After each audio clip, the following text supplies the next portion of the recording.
उठी माँ, माँ उठी उठी उठी माँ, जल्दी।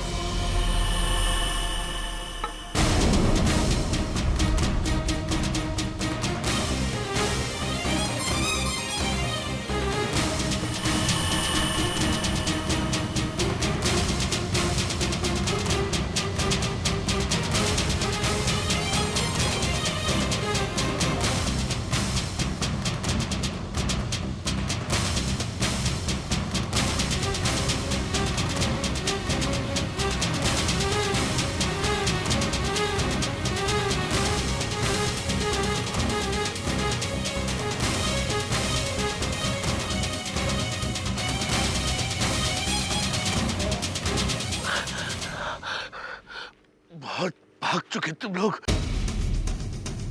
अब मैं तुम लोगों को जिंदा नहीं छोड़ूंगा।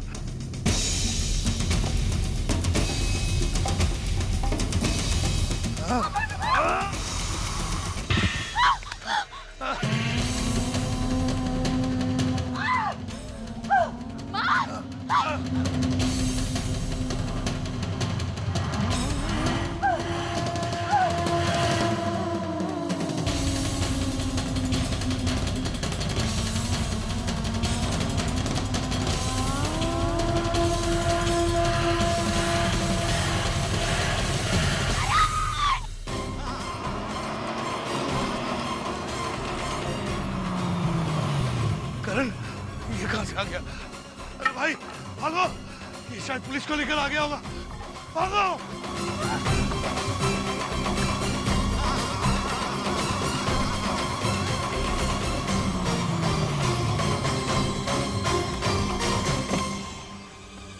आभा! करण!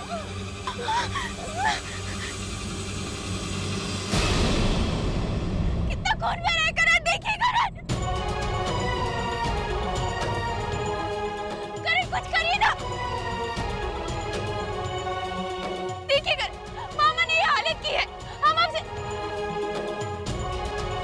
करण! करण आपको हमारी बात पर भरोसा नहीं अभी। की जान लेना चाहते थे, वो आपकी भी जान लेना चाहते थे। उन्होंने हम पर भी हमला किया। करण प्लीज देखिए, माँ मर जाएगी। करण प्लीज, करण प्लीज।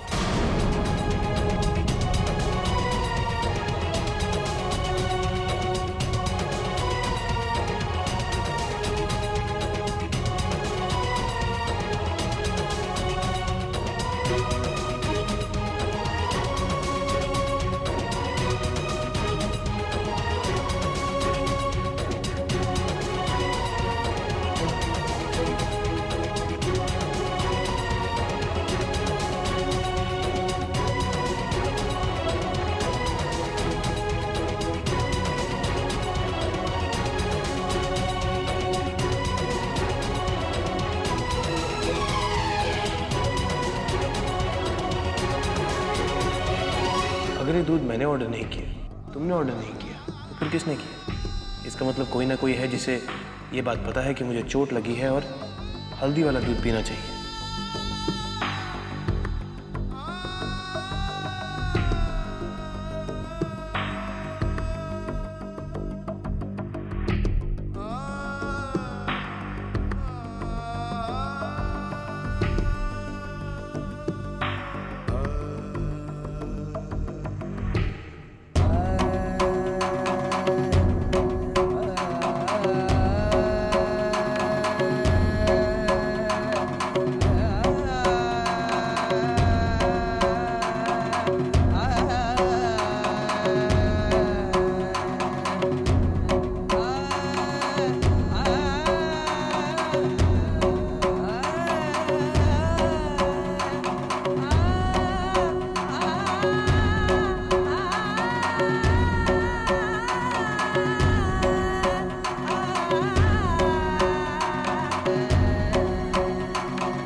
हमारी बात पर भरोसा नहीं?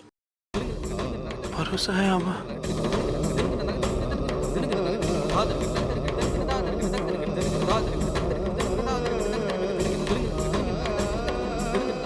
कुछ समझ नहीं आ रहा।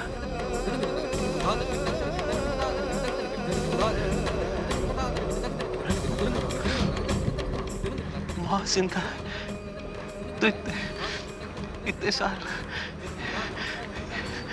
वो सपने सिंगापुर, चाकू, बंटी,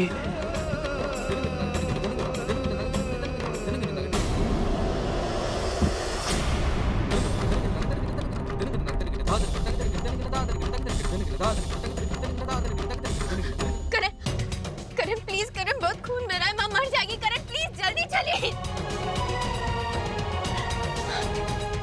जल्दी करण, जल्दी करण।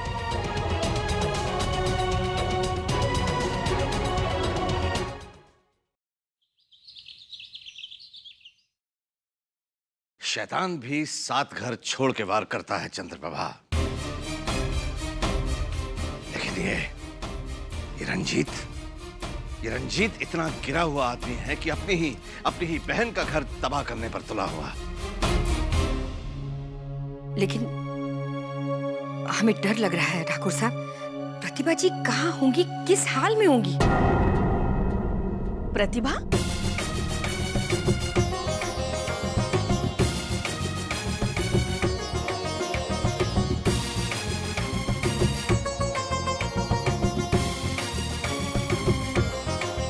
प्रतिभा के बारे में क्या? भाभी, दरअसल निर्मला जो है ना, वो प्रतिभा जी हैं, आभा की सास।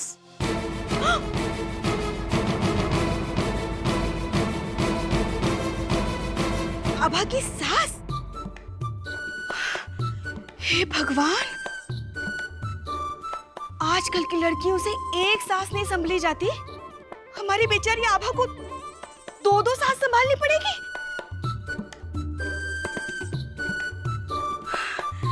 हे भगवान, पता नहीं क्या होगा हमारी आभा का। घोर कलयुग, घोर कलयुग। पहले डर लगता था किसी के मरने का, मगर अब तो डर लगने लगा है कि पता नहीं कब कौन सा मरा हुआ रिश्तेदार जिंदा हो जाए।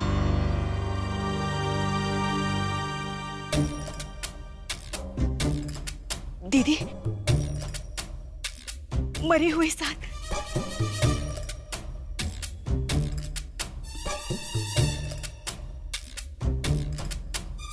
मरी हुई सास की आत्मा की शांति के लिए अगर आपके पास कोई व्रत हो तो मुझे बता दीजिए। मुझे बहुत डर लगने लगा है कि कहीं मेरी सास ना जिंदा हो जाए। भाभी,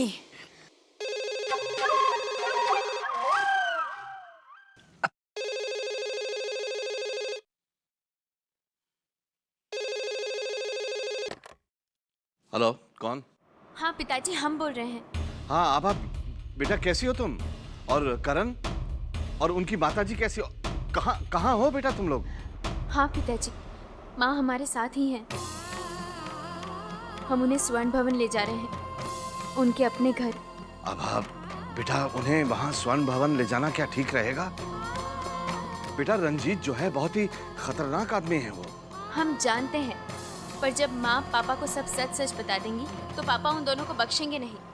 अच्छा पिताजी, संस्कार कैसा है? संस्कार ठीक नहीं है बेटा, लेकिन डॉक्टर्स का कहना है कि 24 घंटे तक उसे होश आ जाना चाहिए। राघव और प्रकाश वही हैं उसके पास। संस्कार का ख्याल रखिएगा। आज अगर संस्कार नहीं होता तो हम माँ को नहीं बचा पाते। हम फिर फोन करते हैं। जी। क्या हुआ? संस्कार नहीं, करण की माताजी की जान बचाई। लगता है संस्कार सच में बदल गया है। मैं तो भगवान से यही दुआ करूंगी कि हमारा संस्कार जल्दी से ठीक हो जाए। हम ये सोच रहे हैं चंद्रप्रभा कि जब करण अपनी माताजी को लेकर स्वर्ण भवन में जाएगा तो वकील साहब और बाकी के लोगों का रवैया क्या होगा?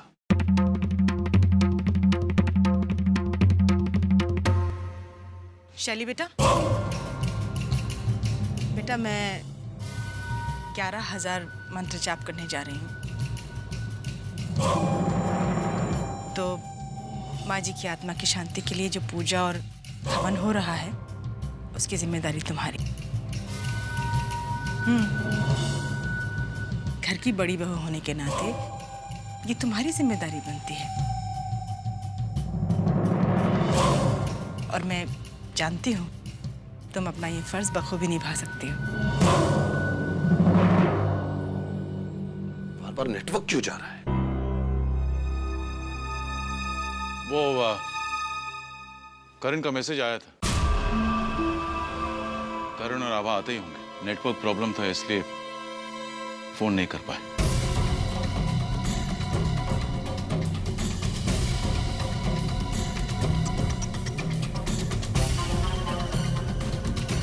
ये आभा और करण वापस आ रहे हैं, मगर अब तक भैया वापस क्यों नहीं आए? पता नहीं वहां क्या हो रहा होगा। प्रतिभा को तो नहीं छोड़ेंगे, लेकिन भैया ने कहीं कुछ गड़बड़ तो नहीं कर दी?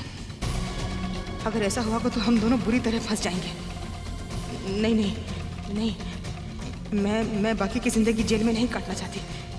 मुझे कुछ सोचना होगा। खुद को बचाने के लिए मुझे कुछ करना होगा, कुछ करना होगा।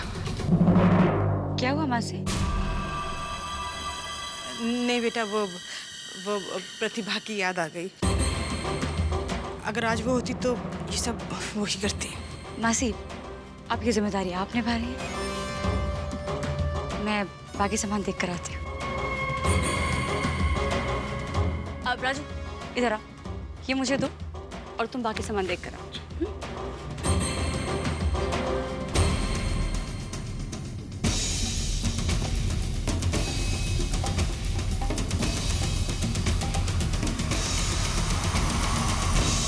मासी, अपनी बहन को याद करके मैंने लोगों के चेहरे पर दुख जरूर देखा, पर यूं याद करके डर के मारे किसी के चेहरे का रंग उड़ते हुए मैं पहली बार देखा।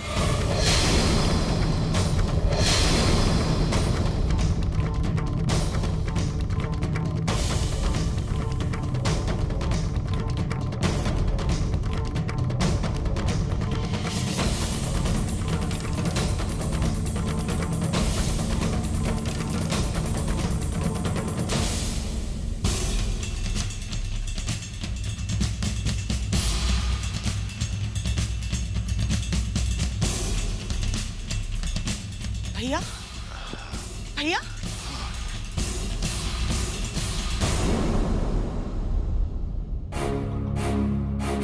क्या हुआ? मुझे तो बहुत चिंता होती। सब ठीक है ना? हाँ, मैं ठीक हूँ यशोधरा, और चिंता करने की जरूरत नहीं है तुम्हें। जिसकी जान जानी चाहिए थी ना, वो तो चली गई।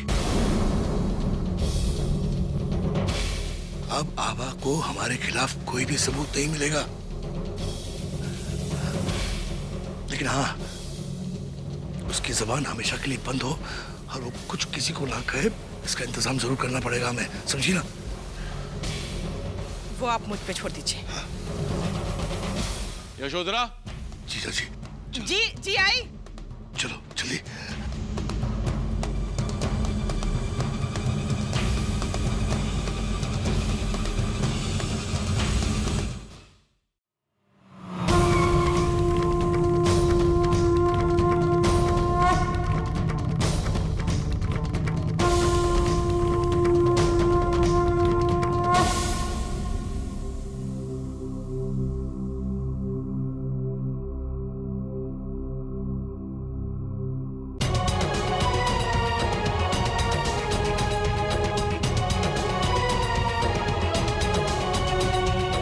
क्या बात है पापा, आपने हम सबको यहाँ नीचे क्यों बुलाया?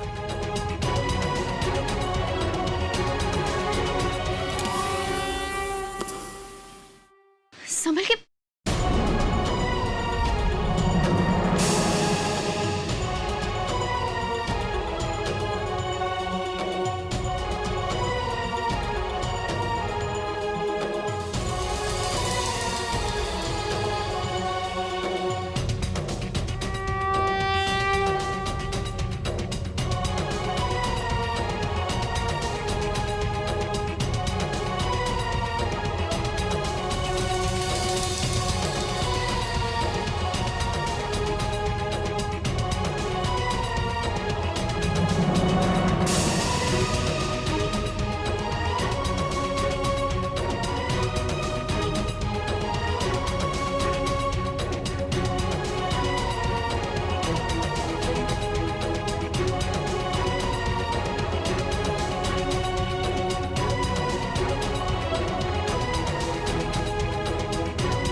जब तक भगवान अपने पास नहीं बुलाते मैं आपको छोड़कर कहीं नहीं जाऊंगी।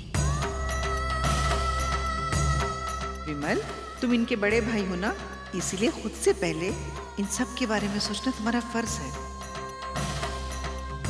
वीर, ये क्या है बेटा? फिर से आज टिफिन वापस ले आए? कुछ खाया नहीं? अगर खाओगी नहीं तो जल्दी जल्दी बड़े कैसे होंगे? हाँ कनिका बेटा, जब तुम बड़ी हो जाओगी ना, तुम्हारी शादी में मैं अपने हाथों से मेहंदी लगाऊंगी।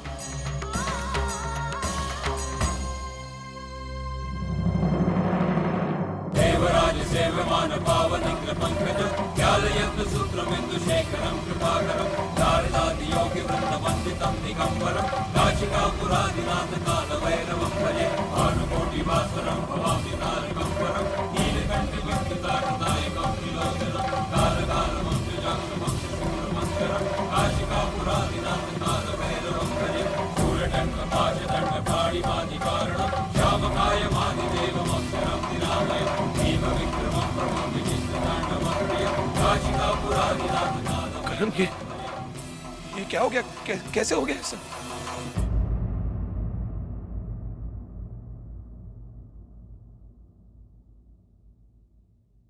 मामा जी, हाँ? बताएंगे आप? मैं कैसे बताऊं?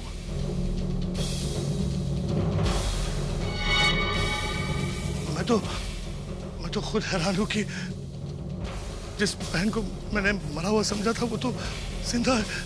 कैसे?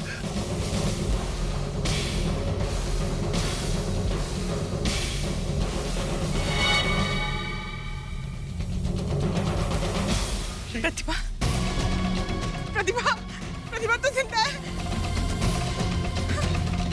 प्रतिभा कुछ तो बोल प्रतिभा। अब ये कुछ बोलती क्यों नहीं है? बोलेंगी मासी जी, बोलेंगी। बेहोश हैं अभी। जब होश में आएंगी ना, तब जरूर बोलेंगी।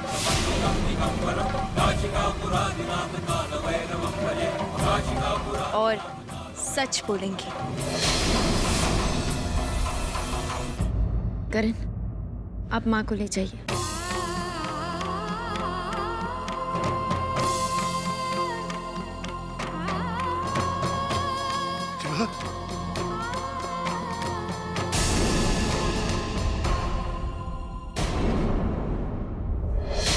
क्या कह रही है आपा बेटा?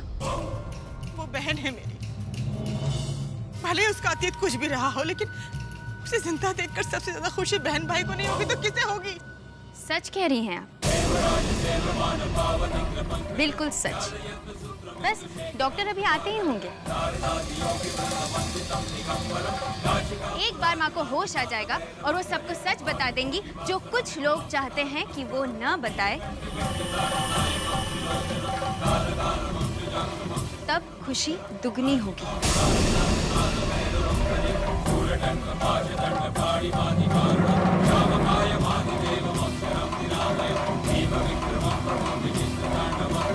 काशिकापुरादिनाथ